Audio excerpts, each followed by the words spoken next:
আমাদের বরগুনা প্রত্যেকটি থাকবে 3 আসনে 3 জন এমপি কাজ করতে পারবে।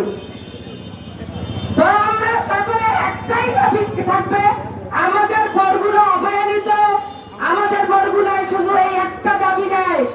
আজকে দেখেন রাস্তায় কাটে গেছে একটা মানববন্ধন, এর আগে গেছে হসপিটালের। আসলে আমরা প্রত্যেকটা দাবির জন্য কাউকে ঘরে থাকা উচিত না এবং আমাদের বরগুনাতে সুস্থ একটা জীবন ফিরিয়ে দেওয়ার জন্য আমরা সবাই এক হয়ে কাজ করব। ধন্যবাদ। 2টি আসন ঢাকা জেলায় হচ্ছে মাত্র 1436 বর্গ কিলোমিটার, তারা আয়তনে সত্য কম হওয়া সত্ত্বেও তাদের আসন 20 থেকে তাদের 1456 বর্গ কিলোমিটার।